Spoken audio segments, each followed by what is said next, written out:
After the end of the world, the burnt one woke from a deep slumber, broken, deaf, and blinded.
Spark had once again been lit.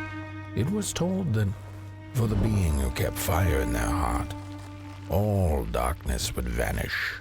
Nevertheless, this long night seemed endless and fraught with perils.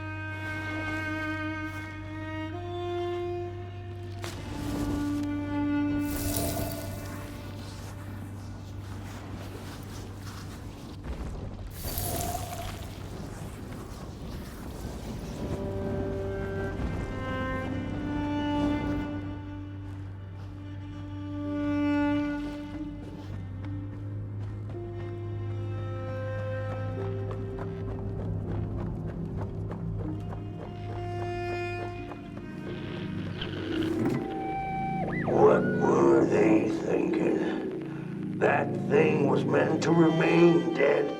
I'm never gonna come out again, no sir, and here it's just me.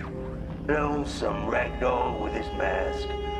Alone and at peace. They burned it all away, and for what? Shine a little light on things? I can see just fine in the dark. In the dark, I can see everything clear as day. What were they thinking?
Focus on the eye and close your eyes to make things clear.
In the midst of darkness, lo and behold, a friendship kindled.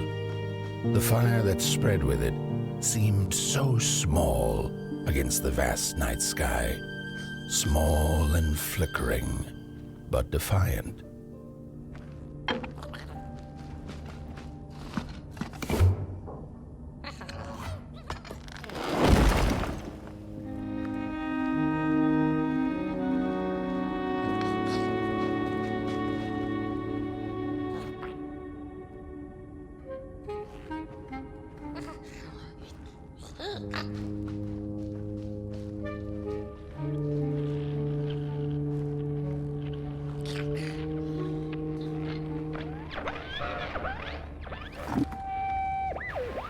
With wire, clay, and fire, the craftsmen built the foundations, followed by the trees and the rocks.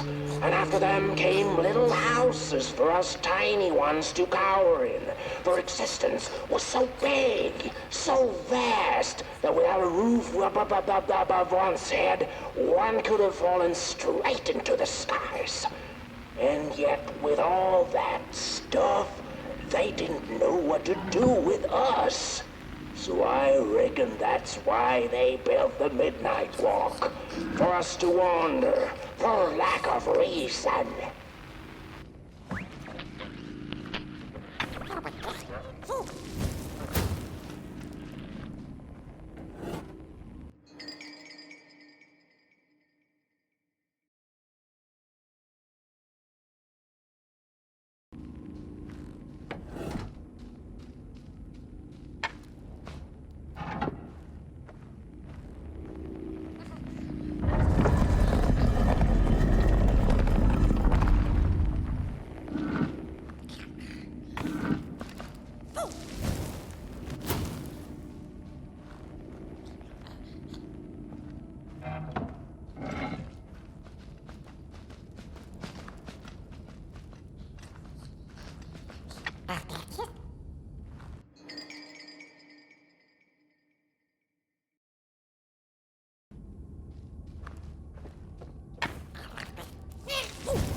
The crawlers eat fire, it's true they do, but most of all they feed on you. Don't you know? Howdy do. Didn't you hear? They eat you too. Fire, fire, aye, it's true.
In the closing nights of this era, a wandering flame. How rare, a little pot boy. This is already the end. Your pot boy, the last ember of the work table that was. You are destined to carry this torch to Moon Mountain. It is inevitable. We must all partake. Your purpose burnt into clay. Your pot boy must spread his fire.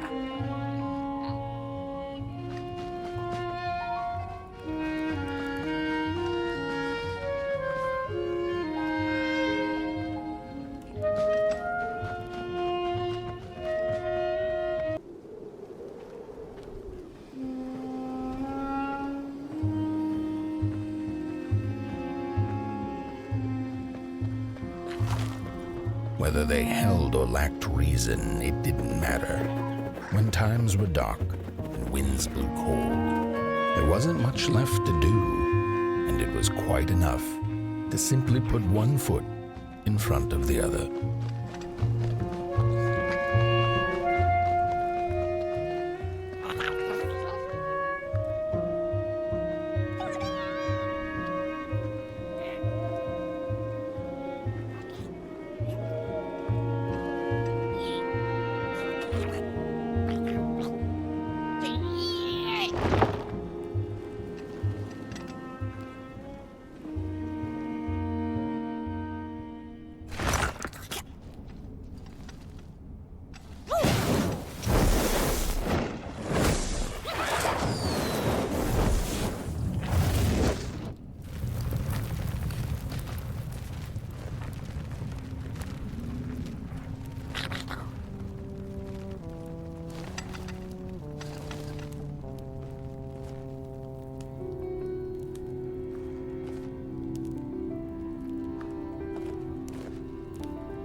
She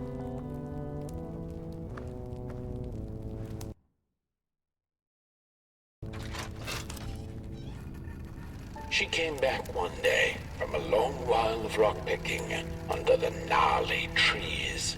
Usually the Murkle had been fond of fall and the refreshing cool of winter, but this time it had been much too long for her taste. Even the sun seemed tired, and she had all the rocks she needed, so she decided to treat herself to a long nap.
Close your eyes.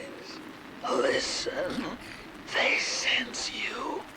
They feel you. That's so beautiful.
we discovered something deep in the woods.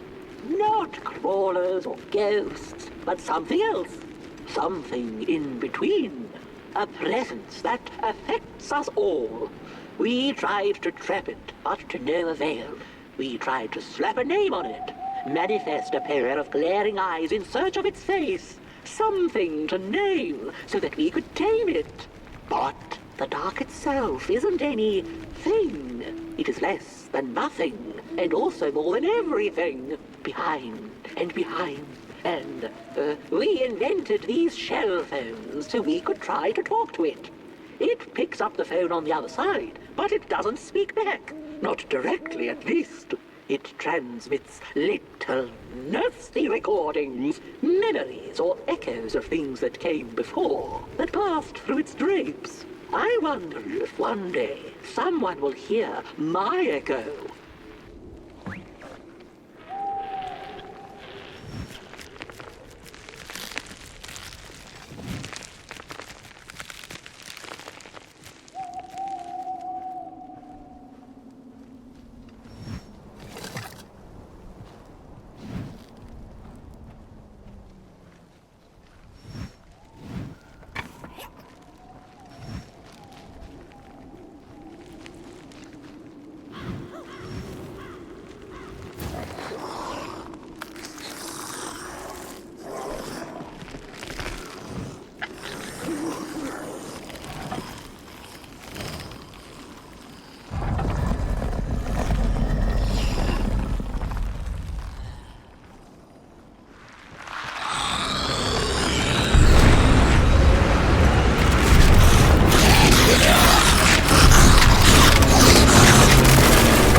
Hey, I'd almost forgotten how it felt.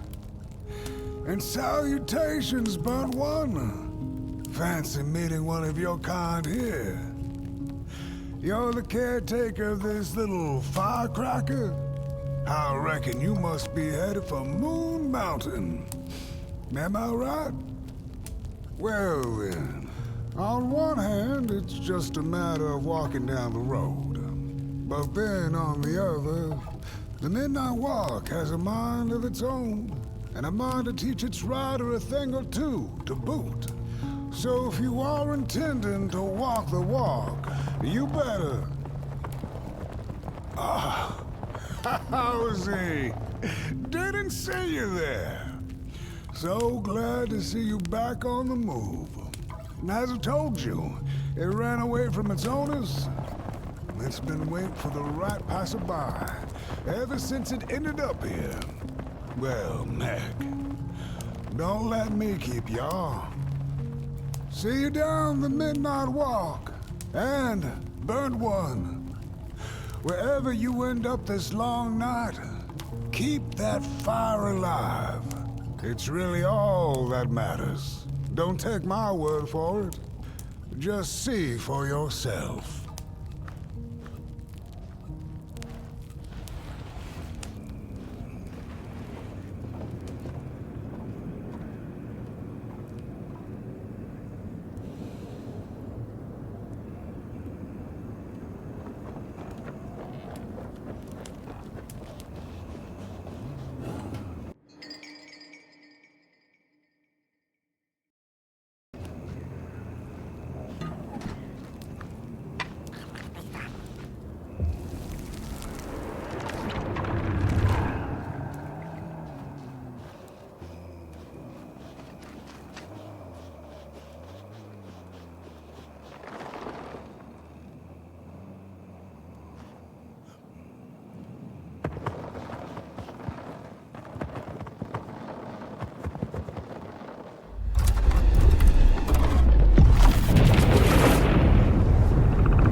My way again. It's getting dark now, but the dark is a well of ideas, a blank canvas full of possibilities. The dark itself is the key. All it needs is a little spark, and then I get what I need. It hungers for fire, so I take a match, I light it, and I offer it. I give it freely. I have to surrender.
Don't venture into the swamp under the moon, they cautioned.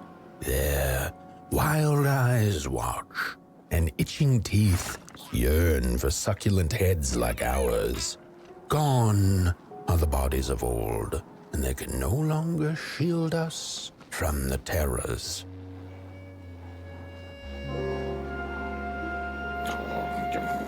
Get bent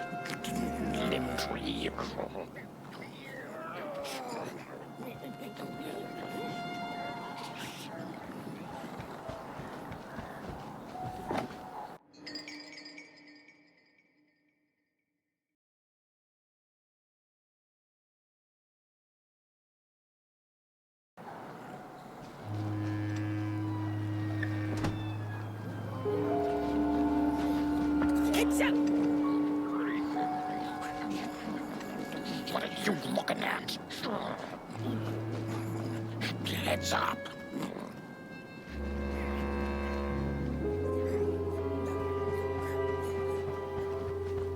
Oh, look at this fancy stick. It's my favorite stick in the whole wide world. It's the best one in my collection.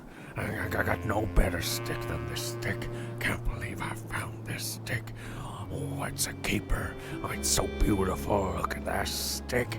Oh, sticks. I love sticks. I can't get enough of them. But this one is the best. Oh, no, my stick. Give it back. No. Oh, my stick. My favorite stick. Oh.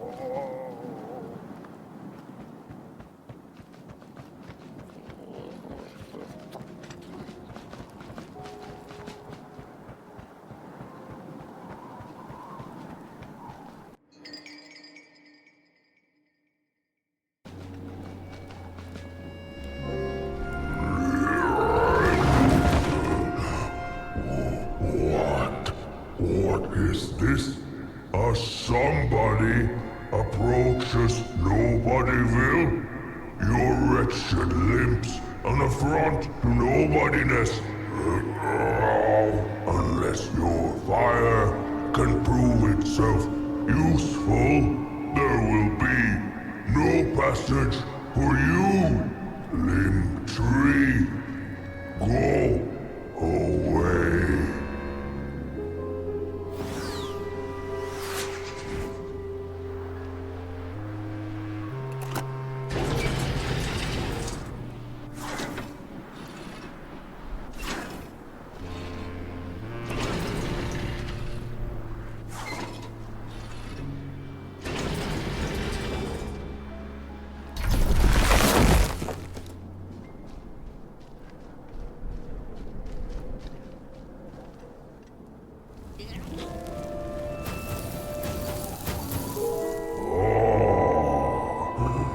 Candles have not been lit since before the great beheading.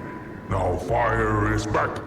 Maybe fire can help us with our Molgrim problem. The Headmaster will decide. Enter, then.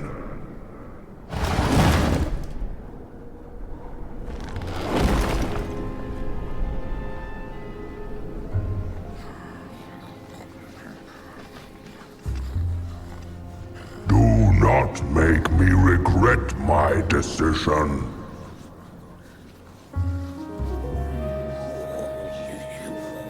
You get out of here.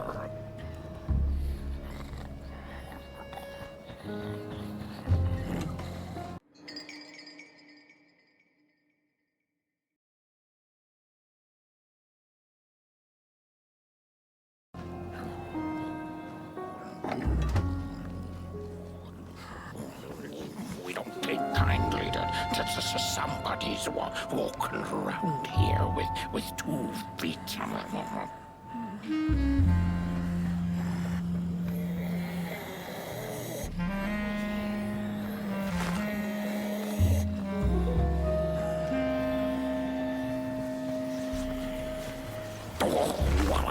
What do you think you're doing here?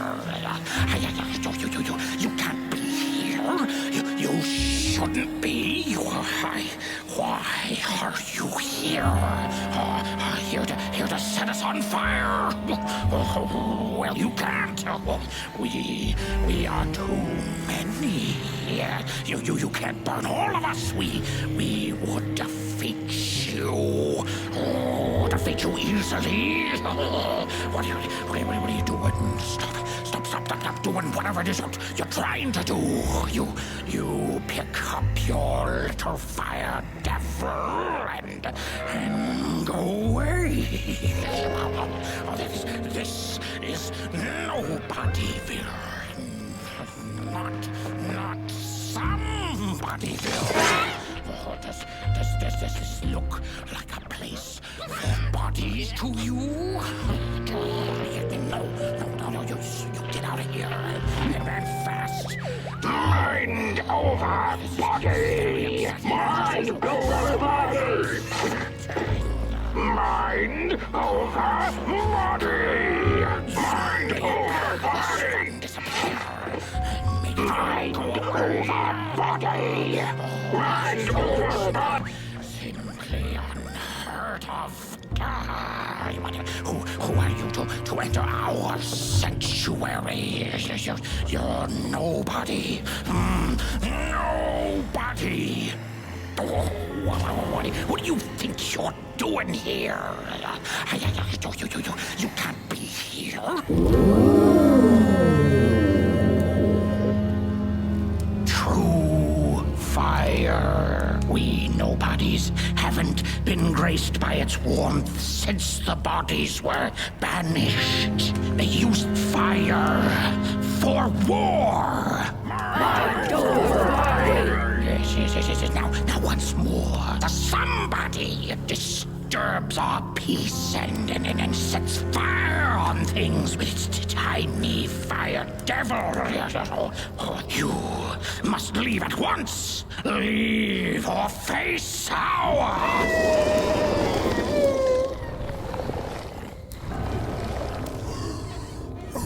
It's the Molgrim! The Molgrim!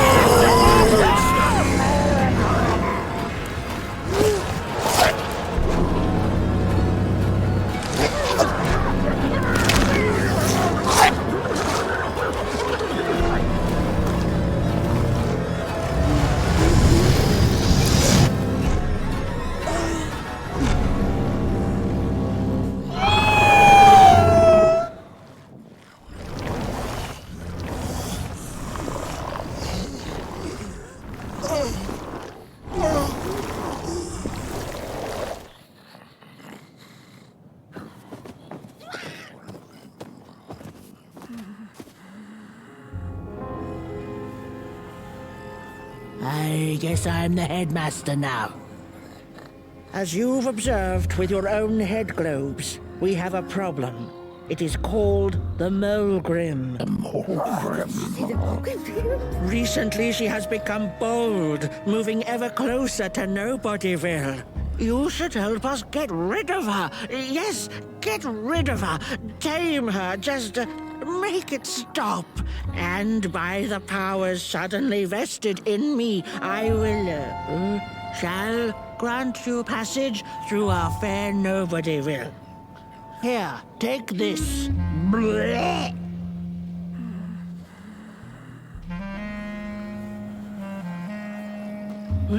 Now, go do the quest. Meet the problem head on. Tame the Molgrim, and we will... I shall graciously let you pass through Nobodyville.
Mushrooms whisper of a new bird in down. They tell us her nest lies beyond the cold moon. And she came here to witness tragedies. She feeds on these tales, you see, sucking their fire dry like marrow from a bone. Her eyes are on us now. Like a vulture she waits, knowing that we somebodies are about to tear each other apart.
When a sinkhole devours your fire, give it up or dive in after it.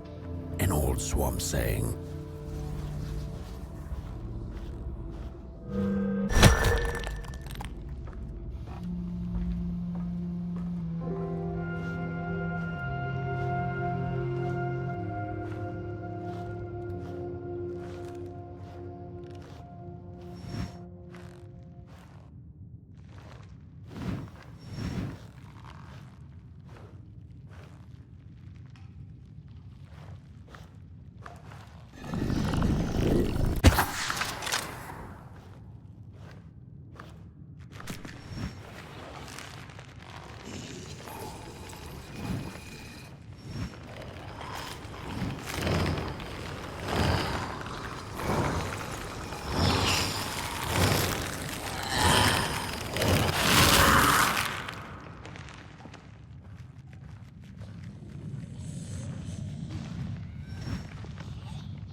Another old swamp saying went, when dealing with a troubled and troublesome Molgrim, do not light a fire beneath her, but help her build one from within.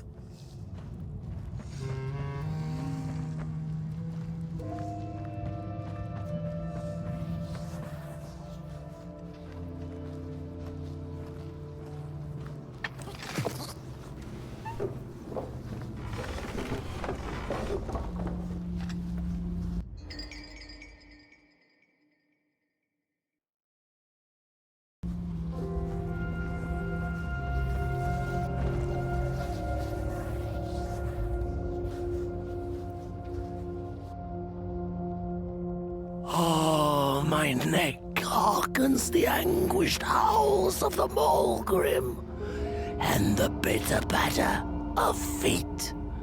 A somebody and its flame, albeit a small one. 'Tis enough, perhaps. The Molgrim's precious shards, they must be returned to her lair, to her cauldron. Only then may the cleansing fire burn.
Bodies stand their approach over the mountain vain and valiant. We Ragdolls observe, we record, and we mimic. Their faces let mask, they do not know what the sordid yearning hides behind. His hands will tell. We put on a mask, we perform, and we put on a show.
Well, if you're not gonna gobble me up, then can you maybe take me away from here? Please? Somewhere closer to Nobodyville and away from here. Get me out of this neck hole, please. I'm begging you on my bare chin, and I'll pay you for the effort. Handsomely with a beautiful shard from the Molgrim's cauldron.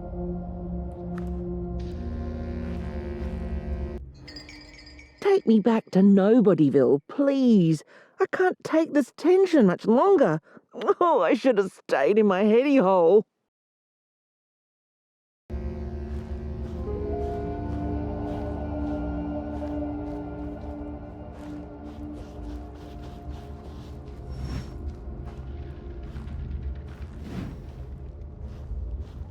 Look out!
She's here!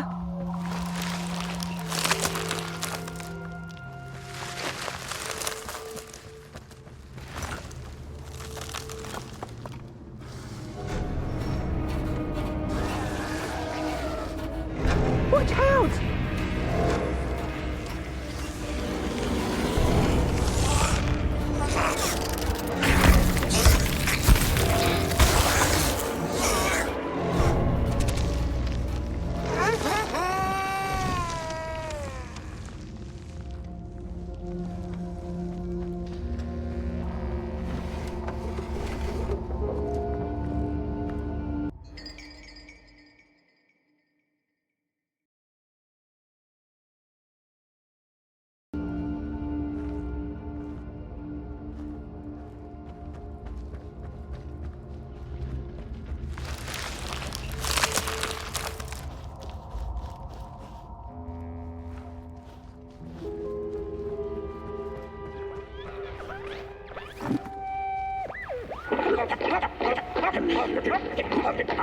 Heads up! Ready! Up! Break with your boots! Take with your hand! Full of fire! The fire is ours! Take the charge! Take the fire!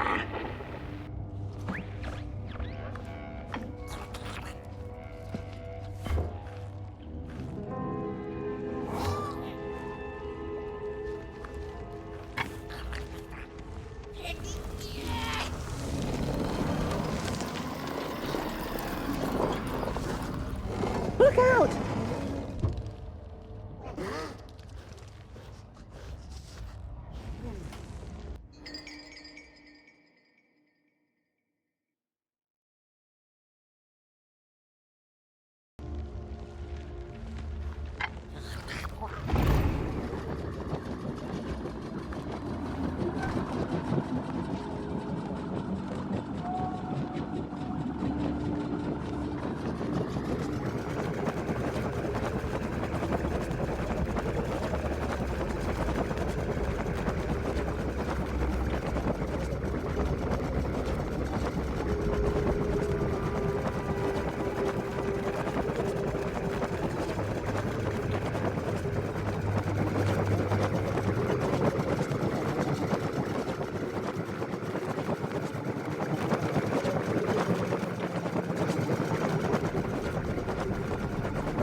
Is it morning or afternoon?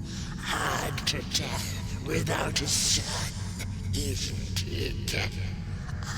No, it is most certainly night, or Moonbird's hooting wouldn't make sense at all. Speaking of sense, will you help an old bird find some in this story? Fire up these dusty murals in the right order, and you will receive a present, a little gift, yes.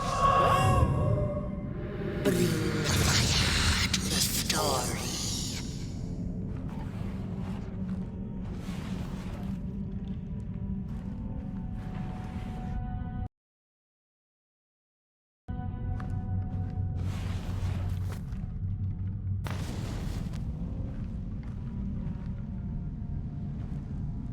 Once upon a time, the Molgrims lived in peace. Peace ended when the violent somebodies invaded the valley.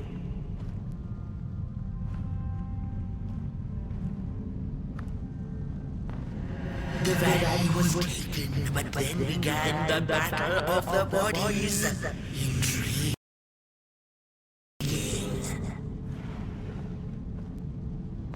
The battle ended with a great, gruesome beheading.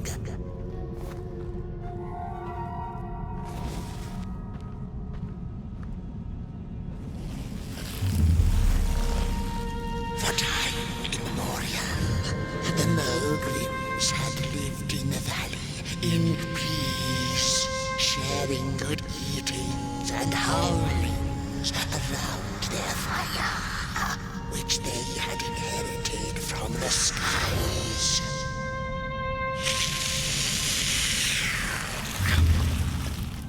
Then one terrible night came the violent somebodies. They hunted the Molgrims for sport and took their fire for themselves.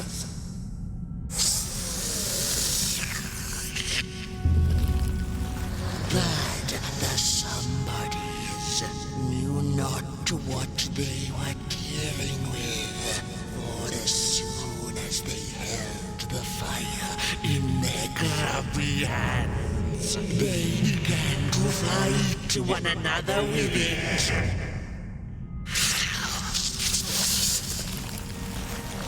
To save themselves from themselves, the cunning heads turned on their bodies and organized a great beheading. And so it was that somebodies became nobodies, and the bodies were exiled. A time of peace would ensue, or so the headlings thought.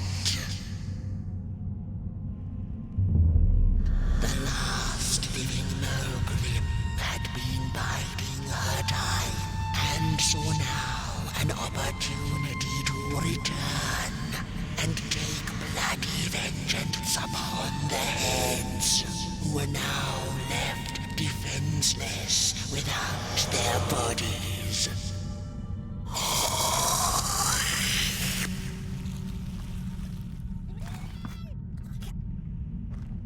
The time of the Molgrim begins anew.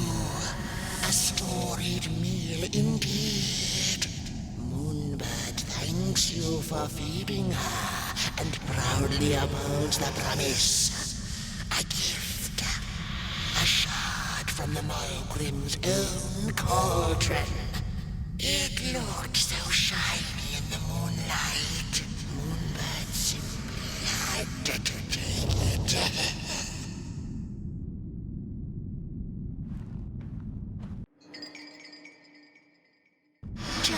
For now, she'll see you in the light.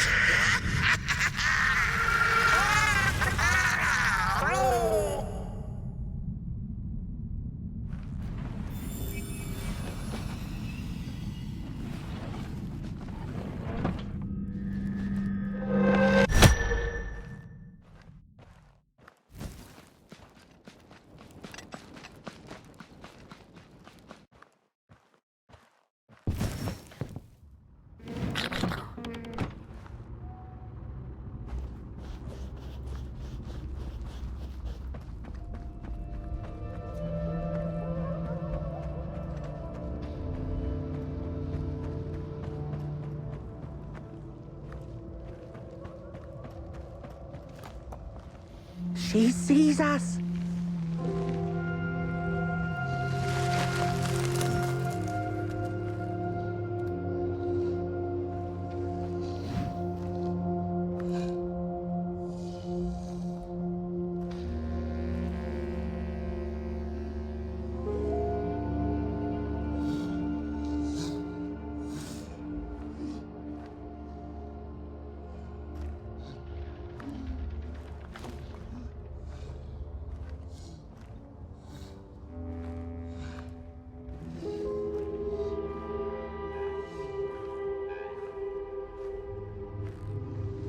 Watch out!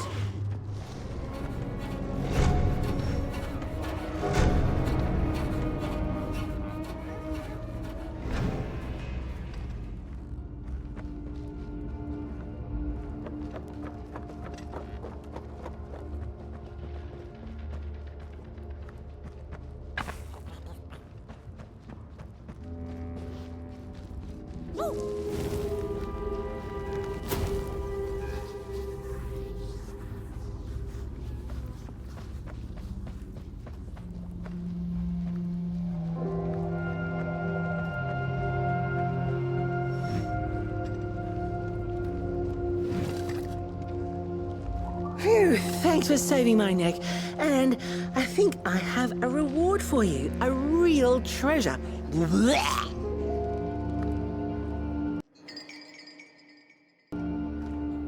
There you go. One of the 3 missing shards from the Molgrim's cauldron. Yeah, I stole it.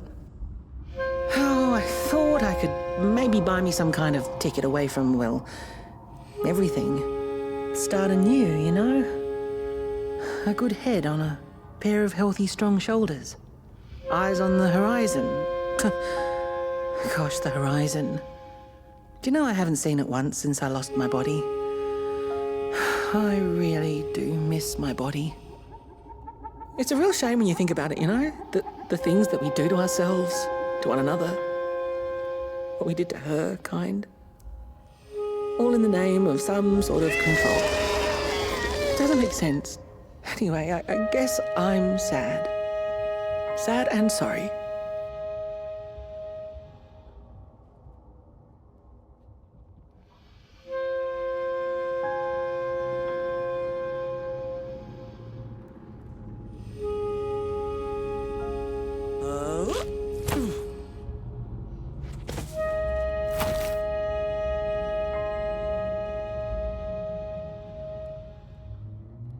Hey, thanks. You're a great listener. You know that? Just take care of that shard now and maybe put it back where it belongs and... yeah. Goodbye.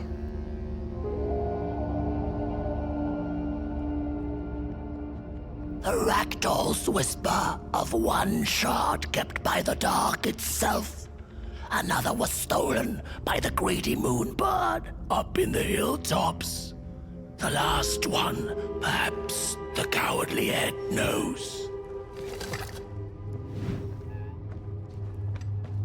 It's easy to lose one's head when everything you love is either gone, broken, or dead. Yet another forgotten swamp saying.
she'd never been much for company until she had met the other one. He had shimmering scales, an appetite for life, and carried a faint scent of rotting leaves she found irresistible. Oh, how they used to laugh at the distant stars, bitterly, together.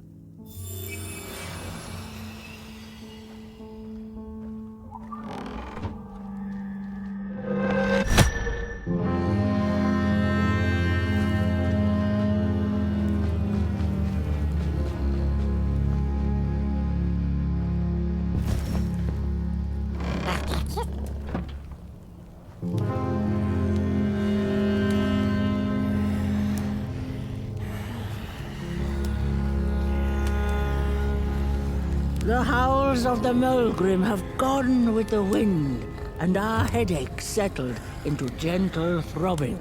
Thank you, somebody, for you have not only graciously saved our necks, but also demonstrated the value of brain mass and heart blob working together.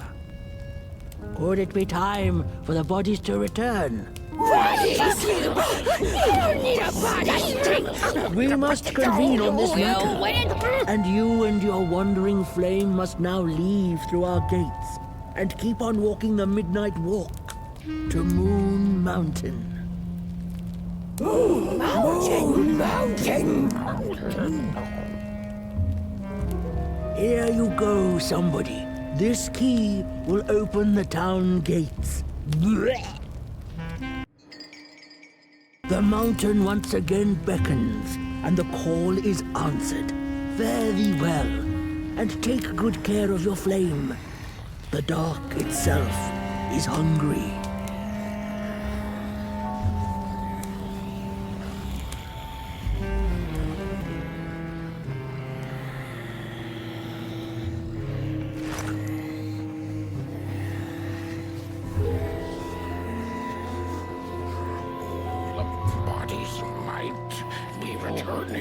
Heads hot now.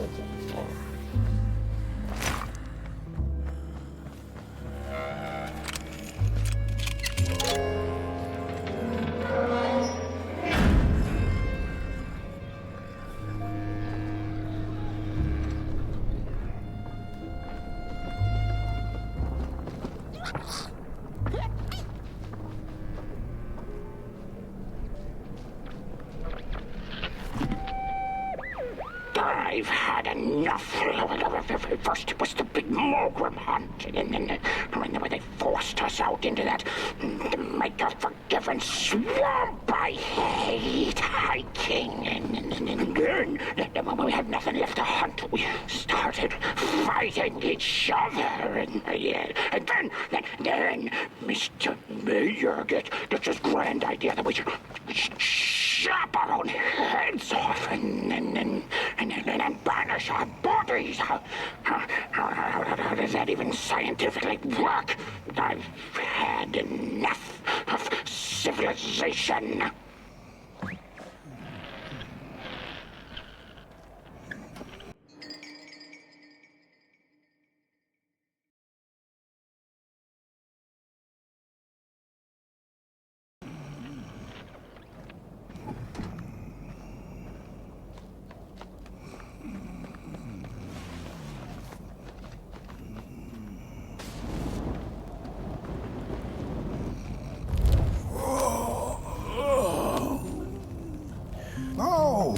Back from a little swamp detour, huh? Hope the heads didn't give you too much trouble. At least your head looks attached to its shoulders and your friend's is, well, burning. So do not despair. Should you once again lose your way along the midnight walk, you're probably meant to. The body can be a terrible master, but a wonderful servant.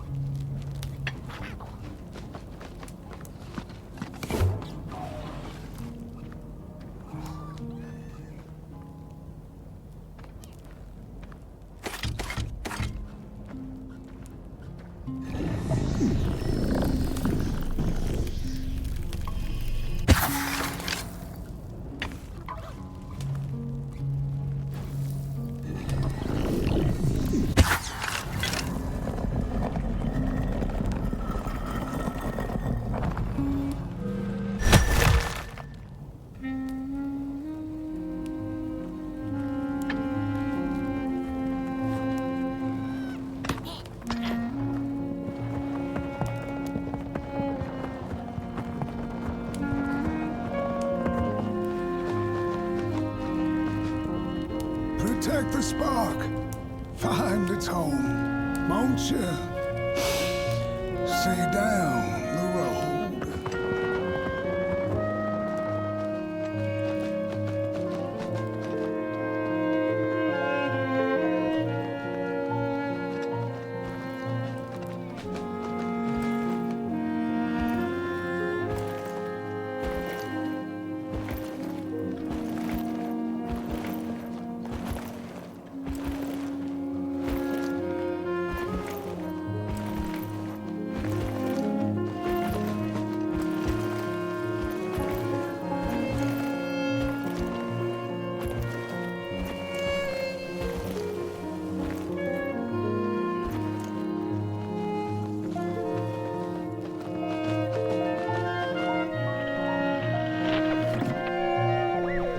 We Molgrims have a special relationship with fire.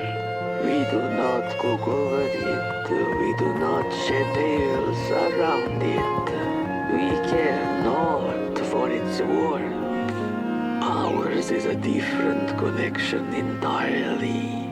Fire is our window to truth and into the world beyond clay, to which we must return.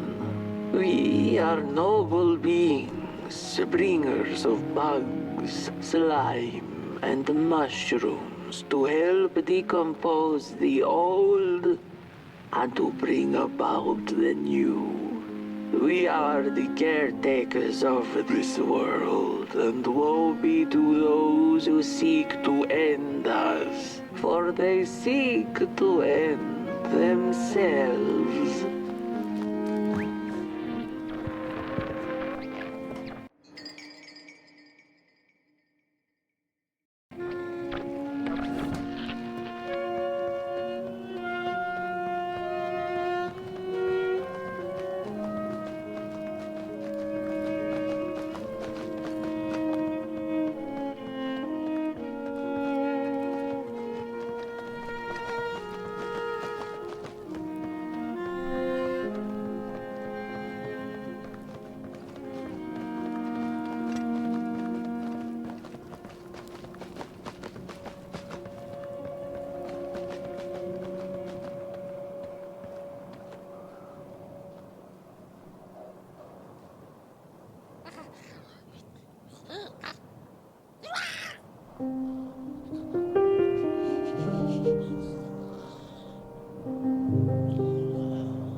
Dreadful was the day when the sun vanished. The waters dried up, birds went quiet, and the dark itself seeped unchecked into the work table as the cold, chewed paper moon rose over the mountain. The night that followed would be long as the midnight walk. The burnt one was there. You do not remember, but you feel it, don't you? You are reborn when need arises. This night, Port Boy needs you, and Moon Mountain beckons. Its call irresistible.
endless moon and the critters living within its craters, and of the ocean and its deep secrets known only to the sea creatures and the corals, and of the twinkling stars that had so much to tell, but they were too far away to be heard. All of it intertwined in a colorful tapestry.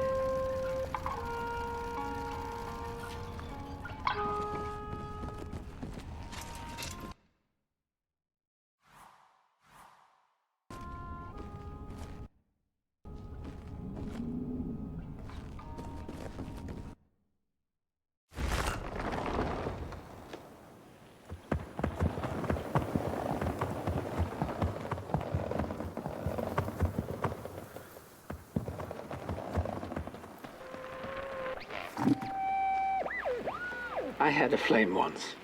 It was beautiful and bright, spread its light, brought me and my neighbors warmth. and it was always hungry. No matter how much I fed it, it kept on growing and growing, and one day it got big enough to start walking the long road. I didn't guide it. It dragged me along for the ride. I followed it for a long, long time. Would the road ever end? What was the point of the walk? Things kind of spiraled. Road took me on dangerous detours that didn't make sense. Before I knew it, my flame began to fade until it... Well, I don't think I was meant to carry this flame.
There once was a freezing cat who was looking for shelter when she came across a dark cave.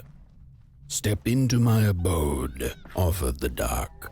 "It will warm you if you surrender your wants."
The story goes of a nameless maker who pulled creative spark from the dark itself without giving it fire. With his dark source, he managed to create swaths of land in no time. The dark itself waited for a gift of fire, but the maker just kept on taking. Too busy building his crooked fences and watchtowers, kept his fire locked away in his chest. One day, he decided to create the first people to inhabit and appreciate his creation. It was then that the dark corrupted the maker's clay, guided his greedy hands into creating not people, but the first of the fire-eating crawlers. And they crawled into this world absolutely starving.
The dark's eyes were much too big and watchful for the cat's liking.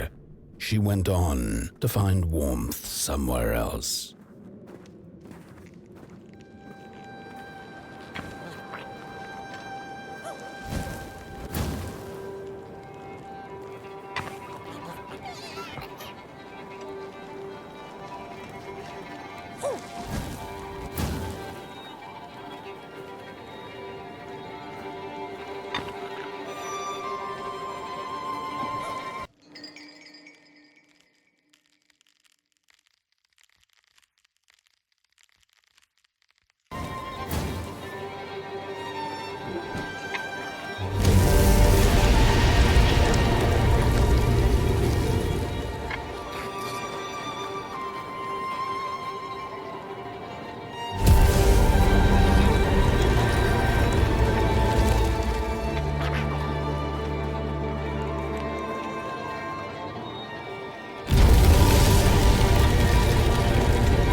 Then the cat saw it.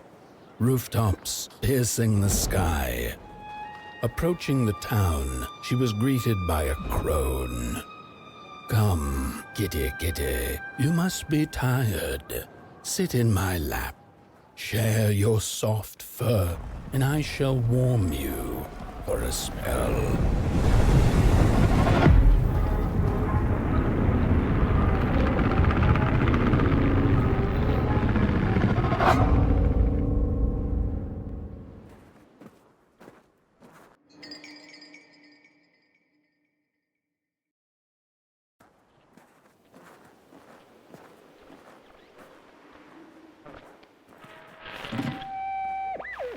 Hello, Mother. The well said to give it a match, so you and I could talk again. I hope this works, because that was my last one, and well,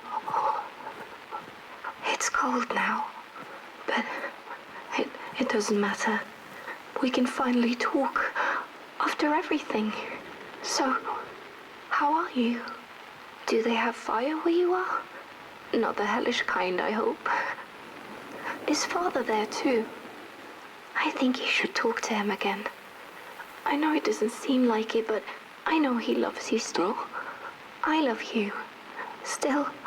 I can't feel my hands. I can't feel anything.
This happen?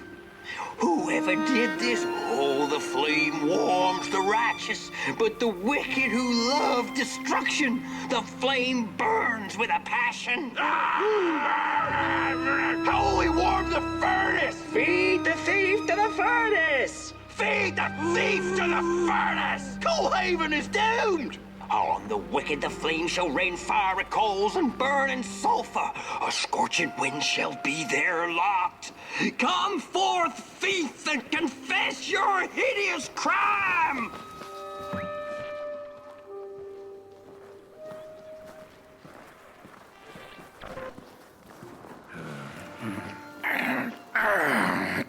Welcome to Coalhaven, newcomer. Good to see a flame in these parts again. I'll be your guide tonight. This furnace here used to run on coal and fire, don't you know? But a thief stole all our matches, wasted them in greed, you see. Now the ghost has come to smite the wicked and punish the thief who killed us. Well, I guess that's it. That's a tour on the house. There's a bone right there in the snow. There ain't no place for a bone.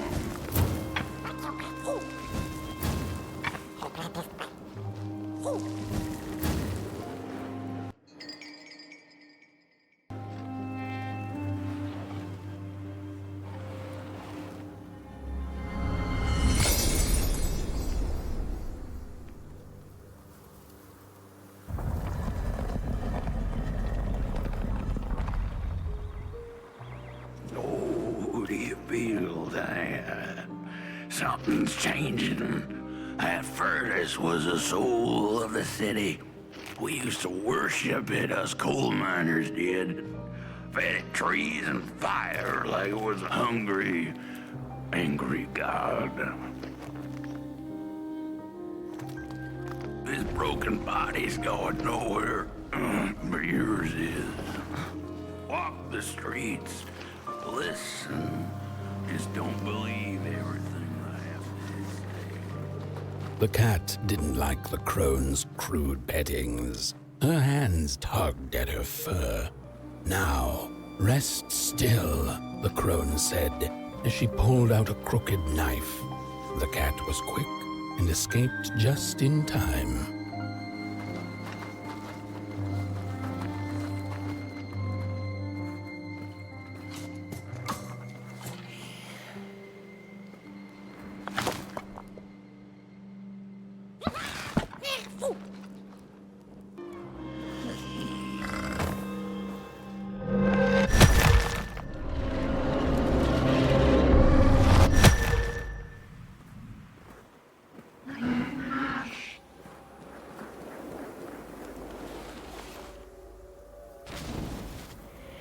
Listen for the bone.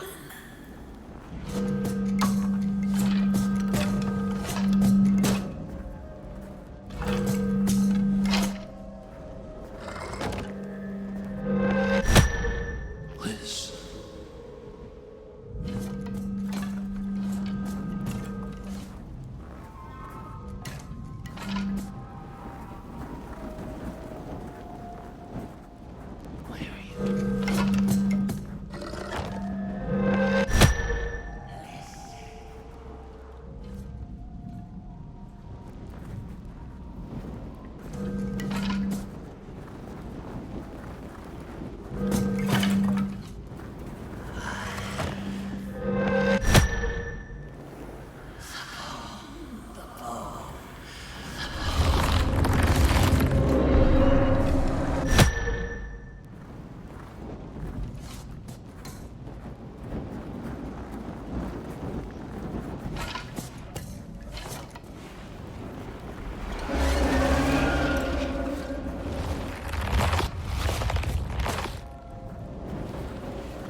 See a ghost.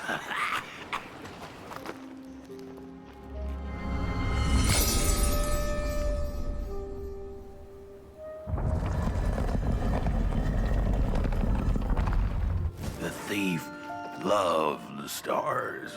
Would have plucked them out of the sky if it were possible. But the dark itself stole her stars, turned the thief's sky as black as a cup of joe. And so the thief began to steal matches and lit them, hundreds of them, like little stars of her own. The crooked path to the house on the hill lies. Wherever she sought warmth, it had a price. The miners needed the cat to get rid of the rats, and the vicar wanted her protection from bad luck. Bony hands reached out from all around her, trying to grab her.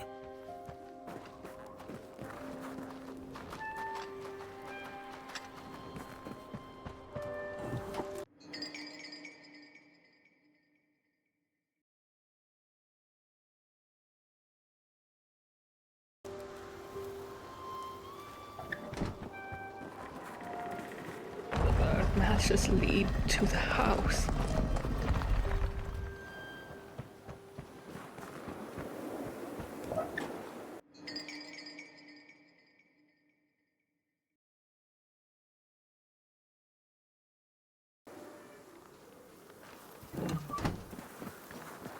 And then for what they did. We're running out of matches. The furnace is dead.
It burns! It burns!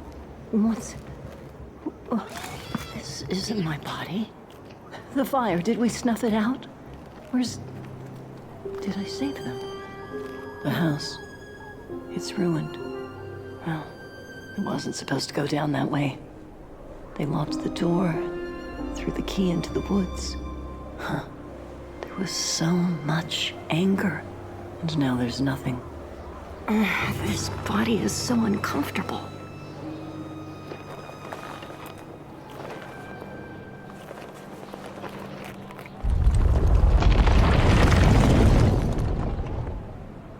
While I was in the black, I had a dream. There was a monster in the woods, with our door key dangling from its tail.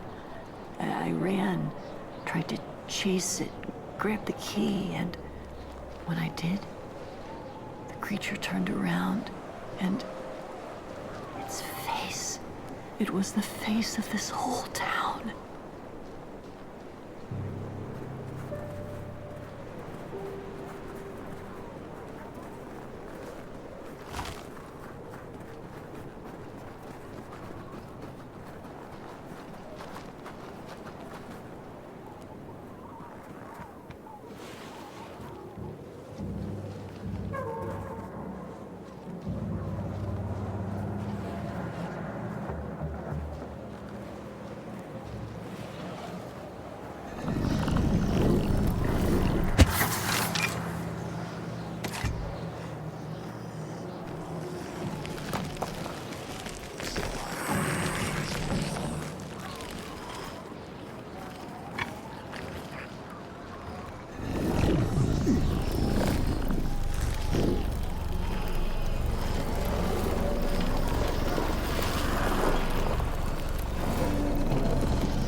That's it, that's the key.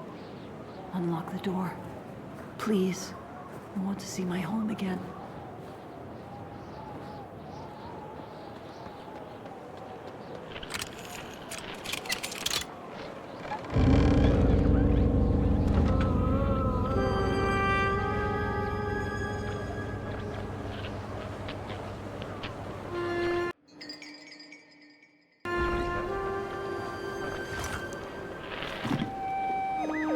Furnace is getting weak.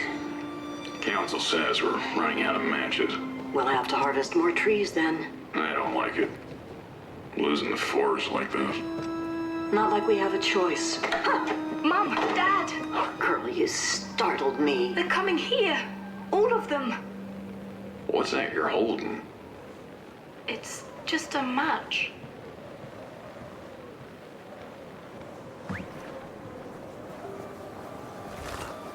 The cat felt as if the walls around her were growing taller, the alleyways narrowing. Turning a corner, she bumped into a girl sitting in the snow. In her bony little hands, a lit match. "What do you think of my star?" the girl asked. "Isn't it pretty?"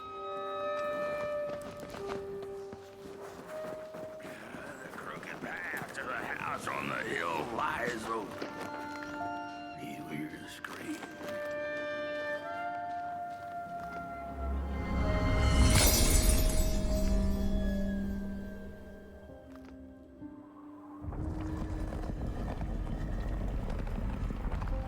With no matches left, we couldn't light the furnace.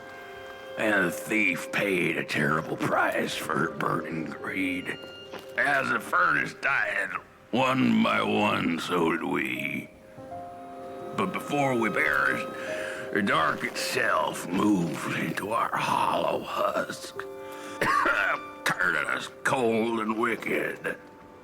If I had a heart, I'd feel great shame for what we did. I'd feel great shame for what we did. The old man feels it too. Should have been long dead with the rest.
Killed the thief.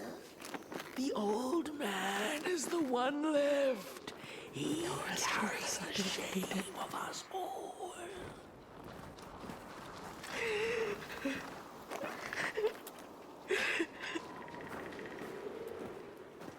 Shame. Shame.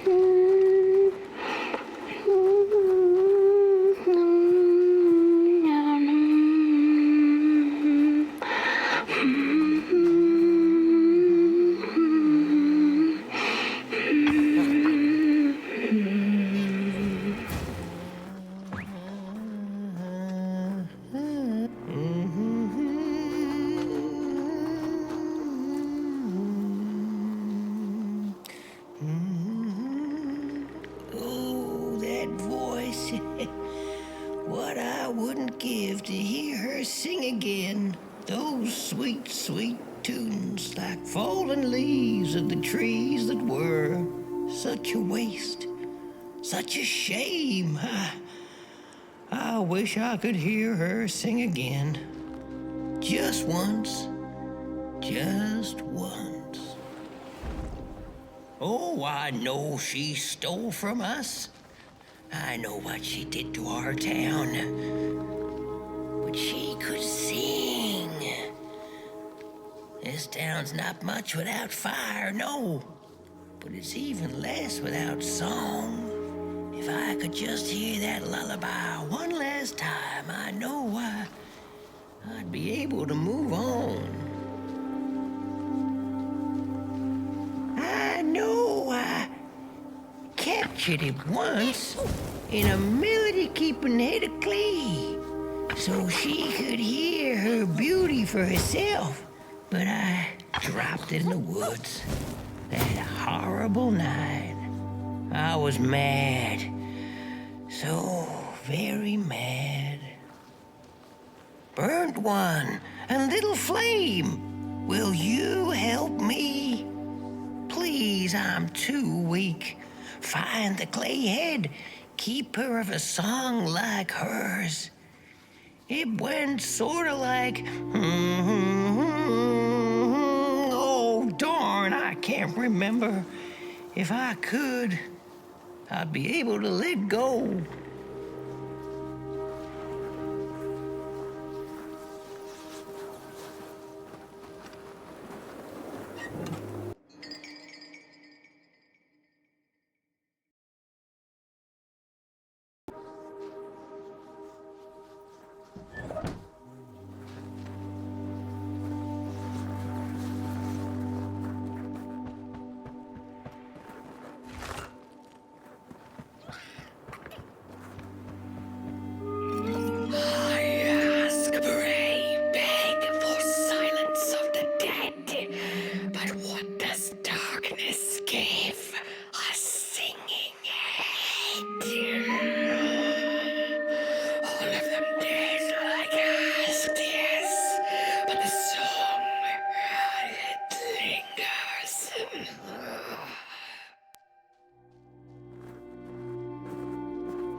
Oh, burnt one. Little flame, you found it.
Little soul, you charming little wanderer, my life's companion and body's guest. Where are you off to now? I don't know what I thought would happen. I feel a strange warmth, but just as coal runs deep in the earth, so is the shame a part of me, mine alone to bear. Burnt one, small flame. I am grateful, but I will not surrender my loneliness so quickly. I needed to ferment me, season my soul. Please, leave me.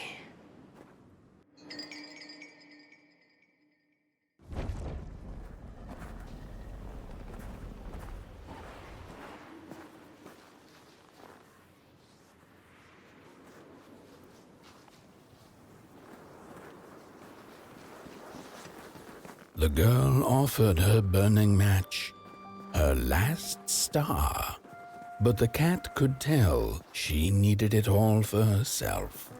Grateful for her unconditional kindness, the cat left her to her ghosts. The matches were plenty, and then there were few. A thief.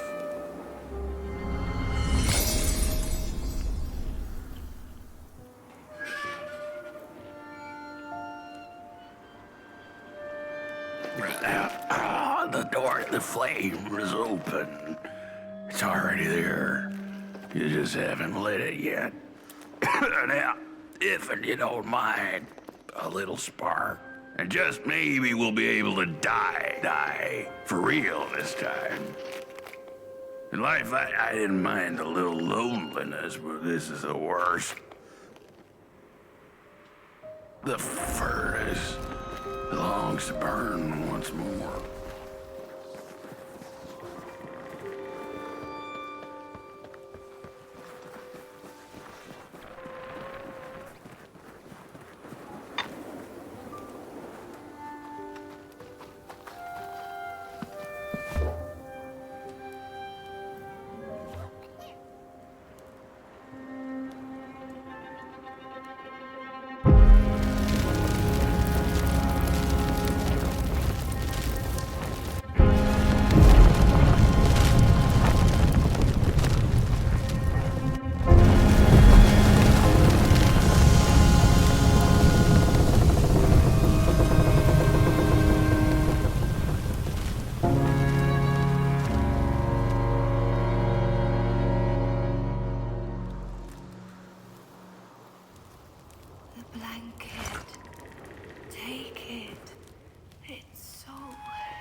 Release me.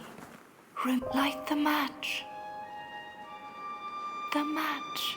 Light it. Please. One last star. Light the match. The match. Light it. Please. one last star. Thank you.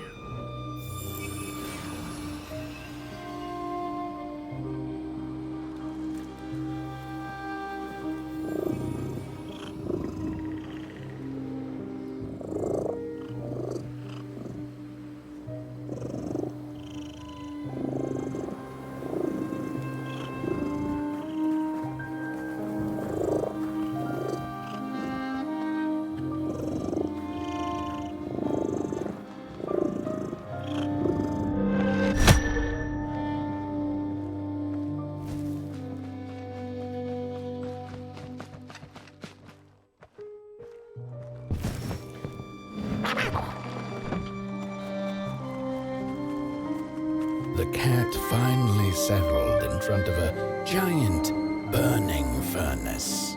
In its bright flames, she could glimpse a dark future. This did not matter to her, for now she was eternally warm and at peace.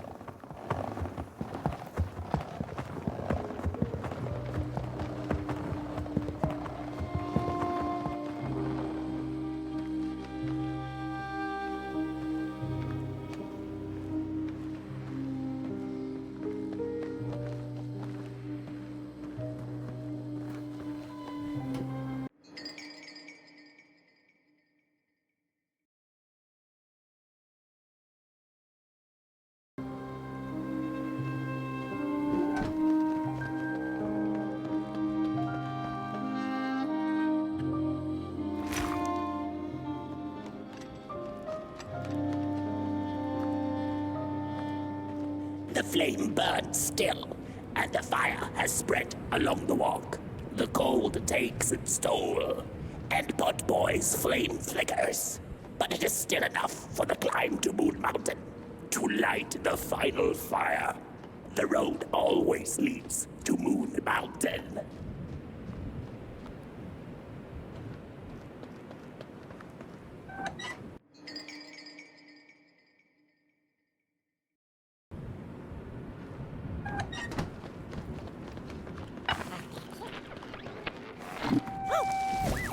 There's a fella who watches over the midnight walk, pointy hat and hollow gaze. He's been around longer than you or I. Some say he was one of the first sculptures to have breath. Some say he's not from around here, but from another maker's work table entirely. Some say he's seen what lies beyond Moon Mountain, but I just think he's lost like the rest of us, and he's waiting for the right one to come along. Waiting for something that'll give him that eureka for his song. He keeps his banjo by his side, but he never plays it. Strange, but he's in no hurry. He's got all the time in the world.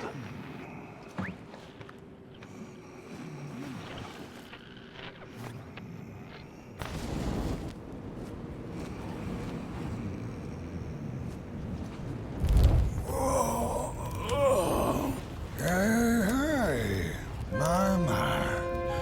The bird one and its flame approaches. The road's been long, hasn't it? And it just keeps on going, don't it? Why don't you rest here for a spell? Change is in the air. Warm winds coming in from Coalhaven. I trust you're not pushing that little flame of yours too hard. He is mighty, no question about it. But between you and me, he still has a ways to go until Moon Mountain.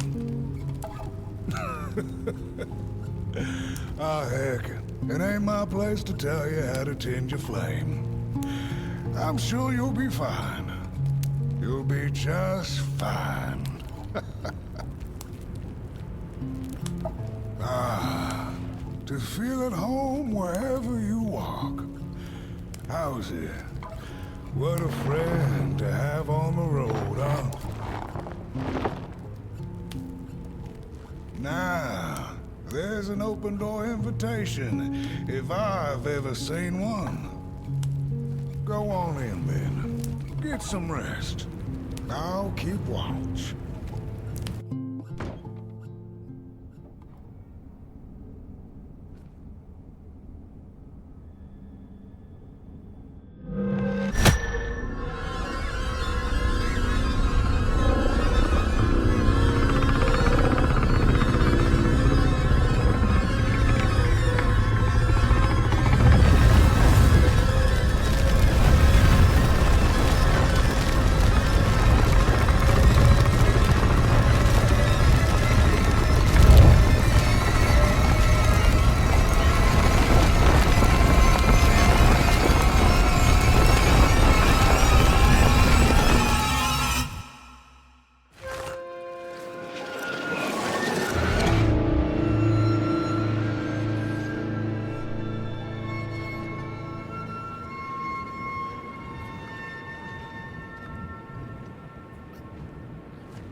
A boatsman went out into a foggy lake to find peace.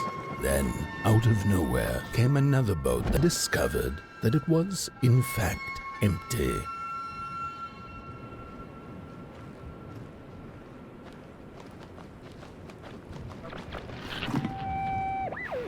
The unearthing the bodies of the burnt one.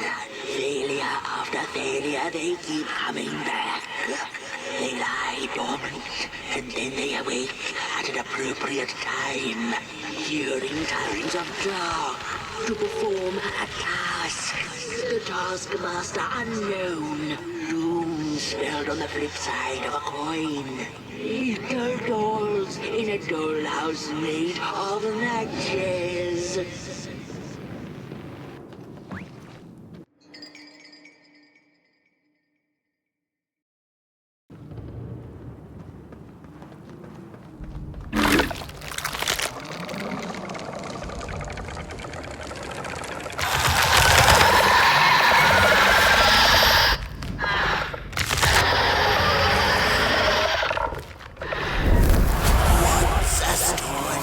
Without a little adversity.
far you have come, and on you go, like a moth into the burning light.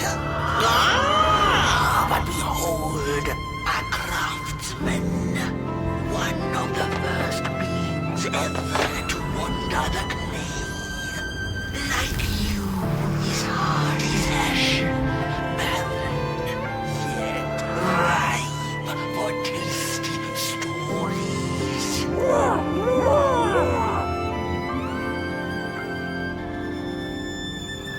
By now, you must have learned there can be no tale without spark. No spark, no path. Light the fuse.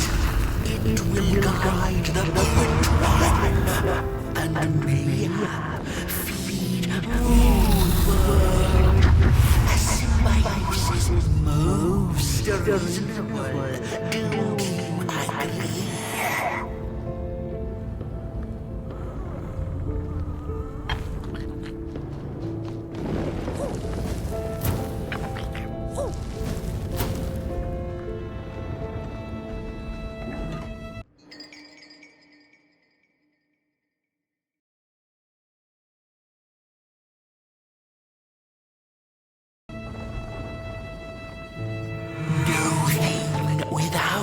feathers can leave this place.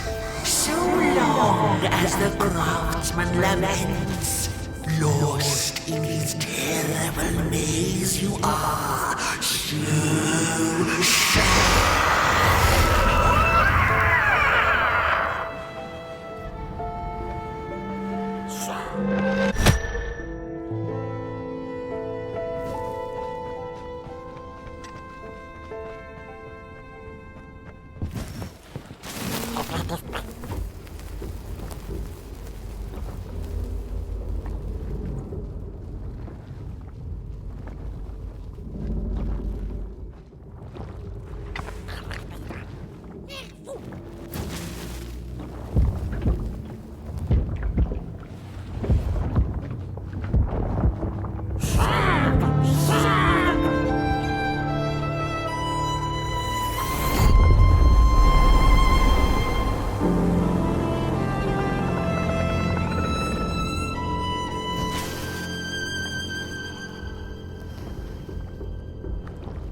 on the menu, Crows.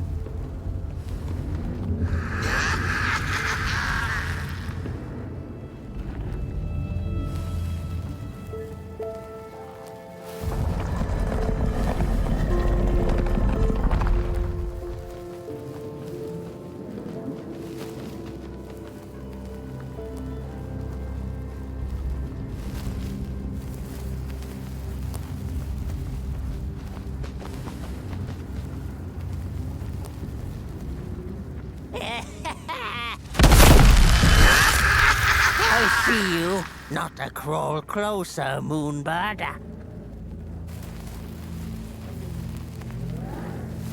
Birds of the dark everywhere.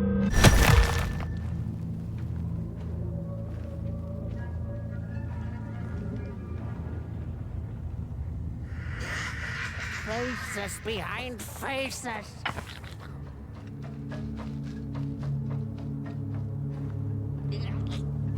I hear you messing around.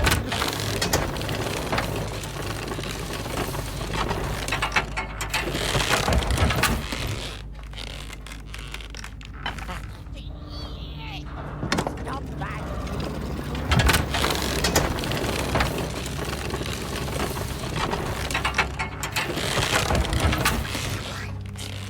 Avert your greedy gaze. The moving pictures are not for you.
Moving pictures are not for you.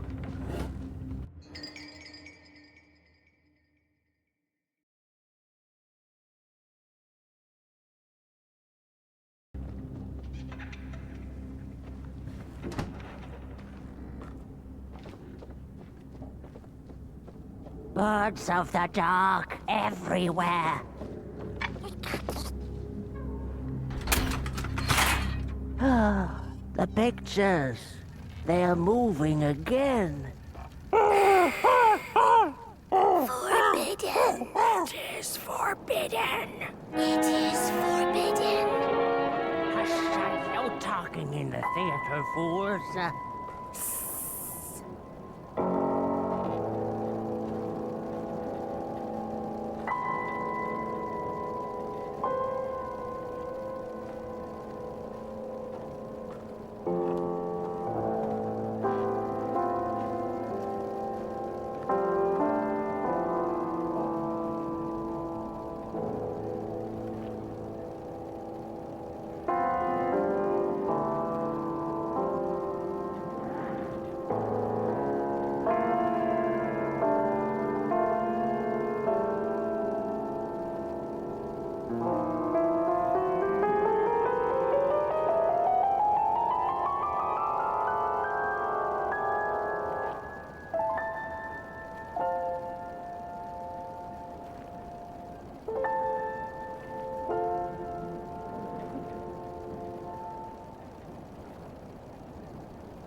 Stories.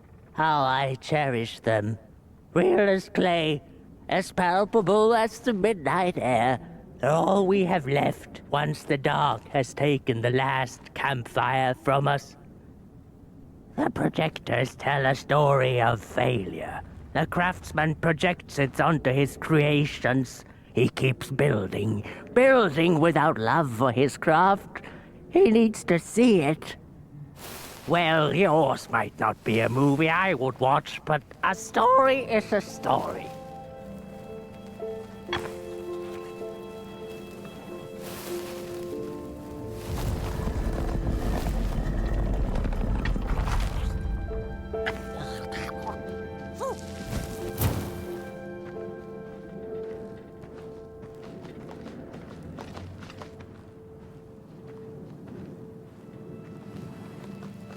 The potter, stuck in the sinking clay in which he had dug so greedily, spoke his final verse.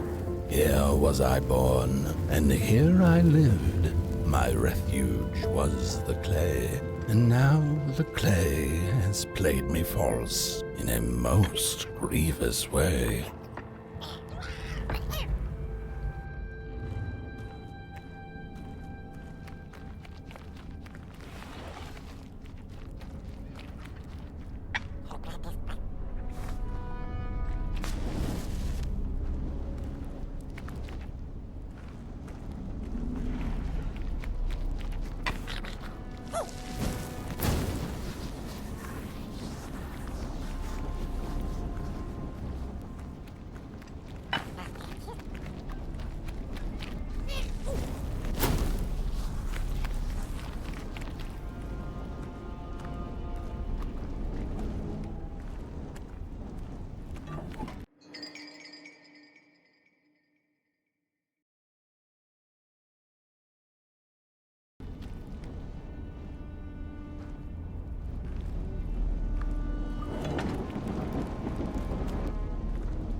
blind explorers discovered a sleeping beast. Each of them touched it and described it to one another. "Its skin is coarse," said one. "No, its ears are big," exclaimed another. "The teeth are its most prominent feature," declared the third. Who was right or wrong mattered little, as the beast awoke and ate them all.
sorry reflections of the daughter. None of them will ever dance, ever feel the warmth of their maker's heart. They can never be enough.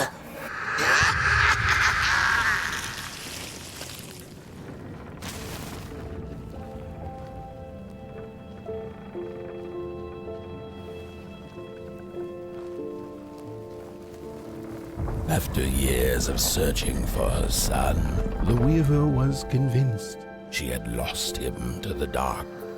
One night, there came a knock upon the door. "It's your son," said a voice.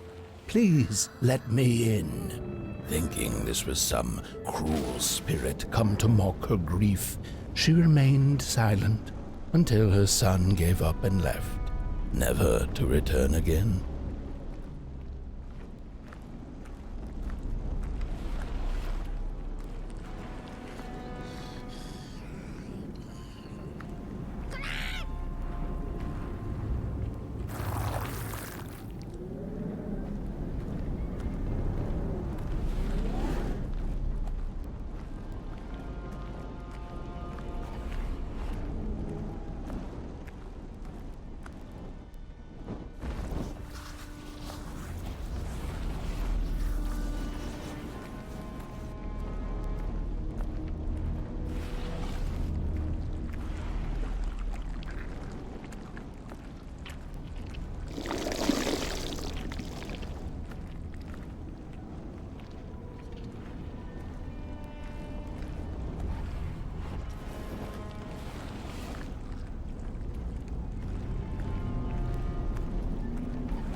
Most of my life, I've been afraid of the dark. When I was little, my childminder got annoyed with me and tossed me into a wardrobe as punishment. She let me sit there alone. And I sat perfectly still so that no closet monsters would notice me. It was the longest, most terrible 15 minutes. Many years later, I don't know what happened, but now I love sitting alone in the dark. I get into the wardrobe, close the doors, and I sit perfectly still. It's like a void, empty, but not cold, where nothing exists and everything is possible.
Just the way the father holds the daughter would fill his heart with fire. failing to see that she needed a fire of her own. His princess danced away, and he stayed behind, cemented in his ancient groove. But waterless pit, never sated, always craving for more.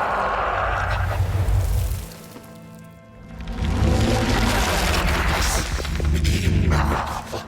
Keep on waiting. All the way, you're in.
Before she knew it, the little Murkle, lost and tired, came to stand before the dark itself, with a burning question clenched in her fist.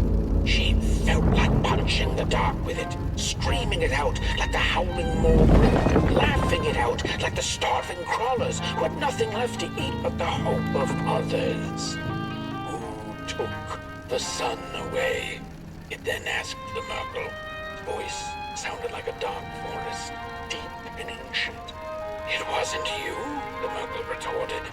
You're its complete opposite. Surely you must be the reason it's gone. The dark then replied, I am but the absence of light, not its adversary. Light is because I am. How could I possibly hold it in my possession? The Murkle felt her anger fade. She understood little besides one thing, that the darkness was not behind the missing sun, nor her suffering.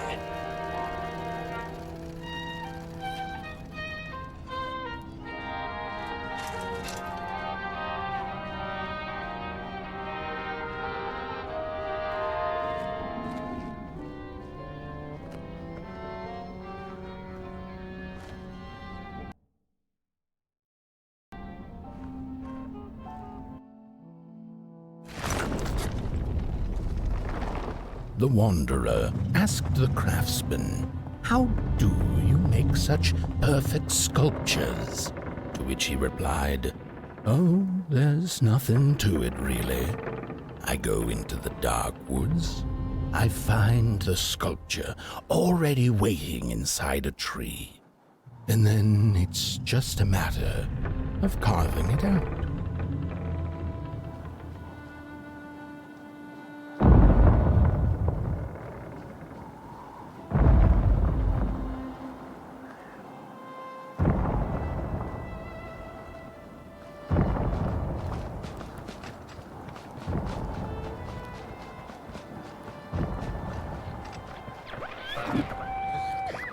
When I was a child, I exchanged letters with a monster in the woods. We were best pals, and we shared all our secrets with each other. One day, my sister told me that the monster wasn't real, that she'd written me all those letters to play a joke on me. But the joke's on her, because I knew the truth about the monster in the woods, and we exchange letters to this day.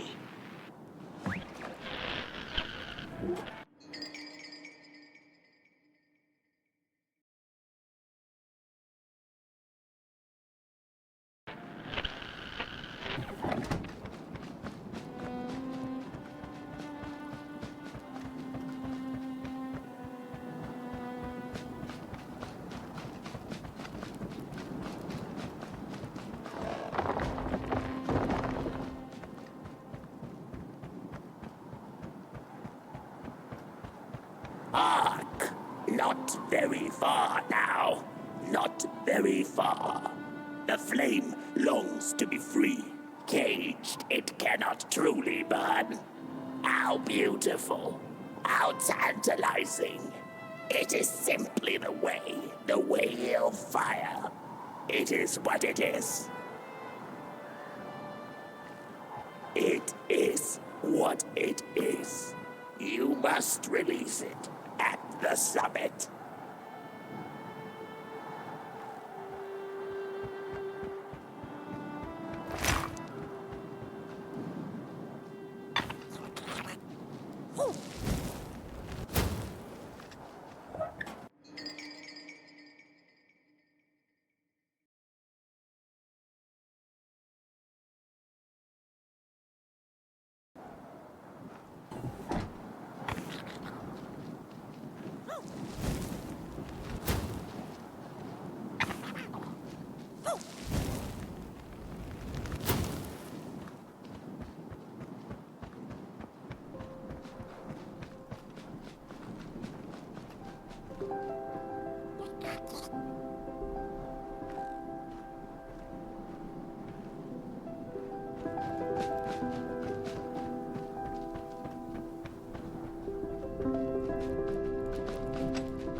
When the nameless maker lost his creation to the dark, he went back to the great drawing board. In his desperation to regain control, he made an attempt to sculpt the face of the dark itself, something he thought he'd glimpsed in his nightmares.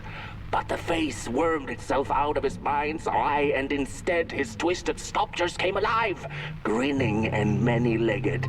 Thus, the grinners escaped and seeped into this world as a reminder to the maker that there is always something to smile about, even when things don't go the way you hoped.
Whoa there!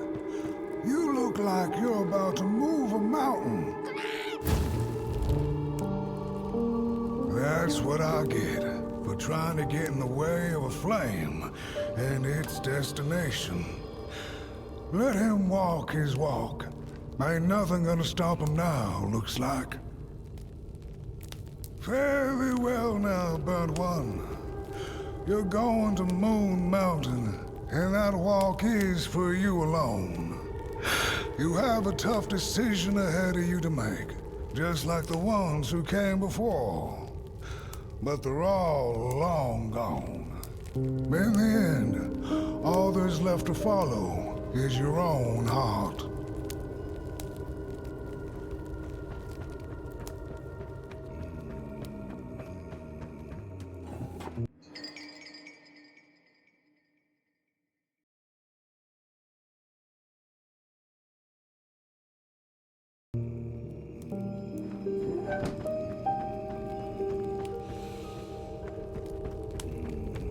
Hurry now. Go catch up with the old little spark before the dark does.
When I was a child, I exchanged letters with a monster in the woods. We were best pals, and we shared all our secrets with each other. One day, my sister told me that the monster wasn't real, that she'd written me all those letters to play a joke on me. But the joke's on her, because I knew the truth about the monster in the woods, and we exchange letters to this day. Oi! You the caretaker of this little fireball? What were you thinking, letting him run off? Don't you know how precious he is? Oh, yes you are. A real sunbeam. Who took the sun away? We Murkles used to ask until it finally ceased to matter. Night skies like these. Trouble seems so far away, doesn't it? I mean, isn't this just exactly my point? I used to be afraid of the dark. So much so that I became obsessed with these huge electric lamps left behind by the craftsmen of old. Couldn't pry myself away from them. I'd sleep outdoors and under their blinding radiance. One day, I woke up to the noise of quivering planks and nails. And would you believe it was my own house leaving me? It had gotten so restless it grew a pair of legs, took a name and went on a hike. Housey was its name, bless its soul. Houses have no imagination. But I bet it had a grander adventure than I could ever imagine.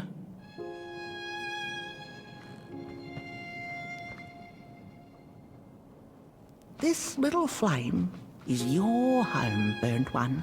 Keep him nurtured and safe, and you'll always find yourself in the right place. Through the rain, in the dark, and over Moon Mountain. Look at those stars burning like so many candle lights. Isn't this enough? Light like yours is hard to come by these nights. Some long for it so hard, they go looking for it in the wrong places.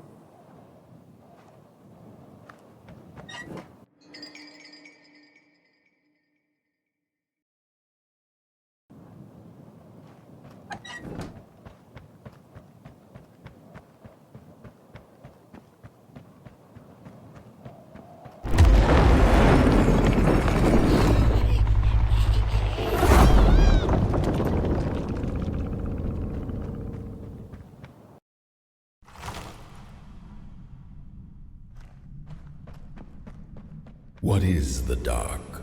Is it ugly and cruel? Is it a place for monstrosities, for fools lost in the woods? A terrible void where all your nightmares come true. The dark could be a friend, perhaps a space where we might find each other, all of us equal under its cloak.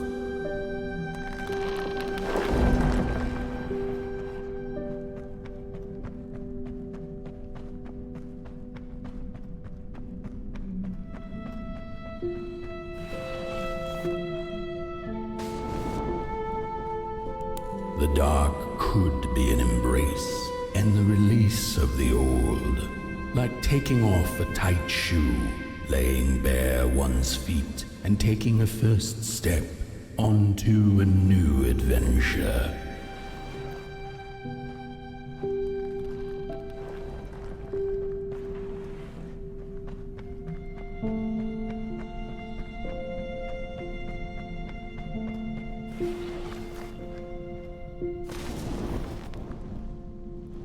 The dark could be a moment of clarity and calm, a break through icy clouds and the shameful stories we tell ourselves that fetter us to the clay and mud.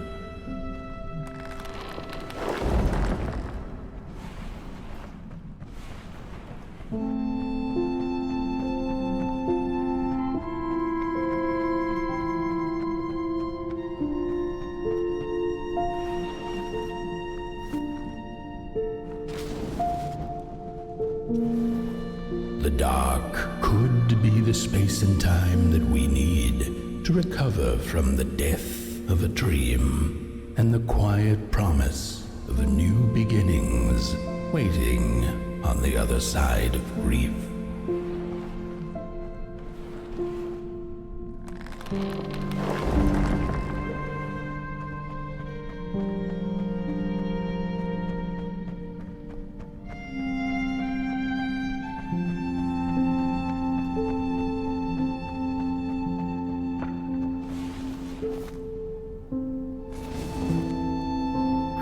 In the end, the dark remains a mystery, its secrets locked away behind the stars. But one can rest assured that it is always there, watching, patiently waiting for us to enter it, with fire in our hearts and with eyes wide open.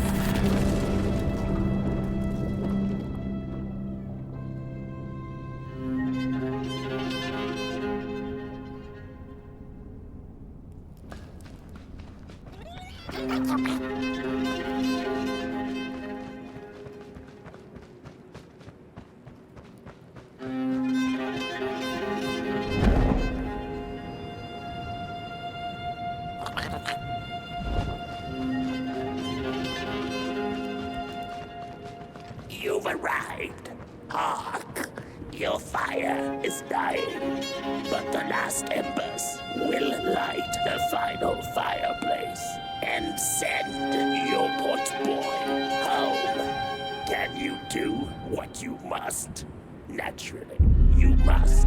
It is destined, and you will be loved and forgotten. The Soothsayers have spoken the last words. It has been an honor to watch your journey to the work table's edge. Now go and burn.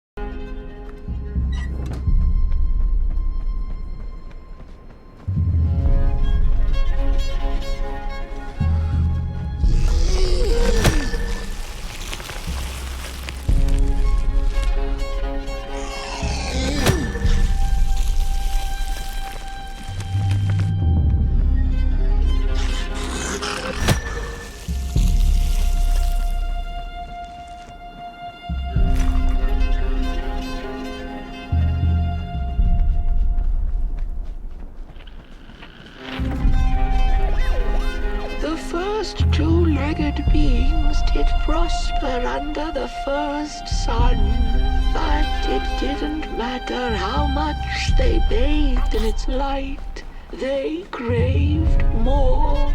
They sought to cage the sun, harness its power, and make it theirs. But the makers in their foresight had put the sun far, far away, so far that no creature could reach it. That's why, in their desperation, the two-legged ones began to collect matches, lighting them like minuscule suns of their own. But there are only so many matches in this world, and one day they'll run out, and they shall once again look to the sun.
wretched gut feeling like something was up, like something was on the way, a danger I never could have guessed. I figured that's just how I always feel, and my worries seldom come true.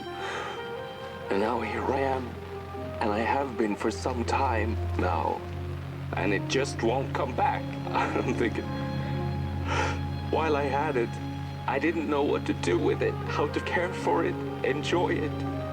But if I had it again tonight, I'd probably waste it all over again.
Once upon a time, some folk on the other side of this and that had the most strange and beautiful dream.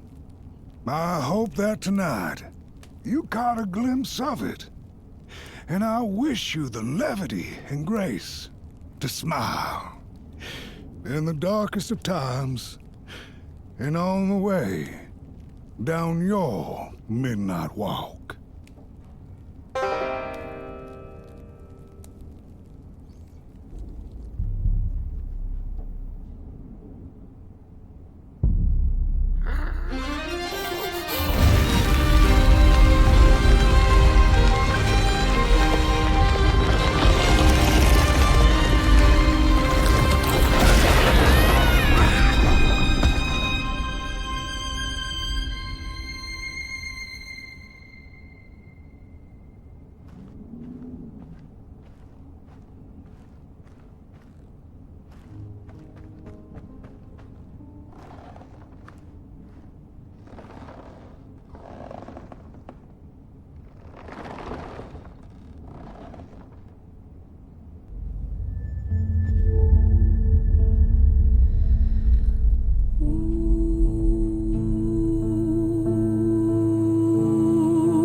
Once upon a time, some folk on the other side of this and that had the most strange and beautiful dream. I hope that tonight you caught a glimpse of it, and I wish you the levity and grace to smile in the darkest of times and on the way down your midnight walk.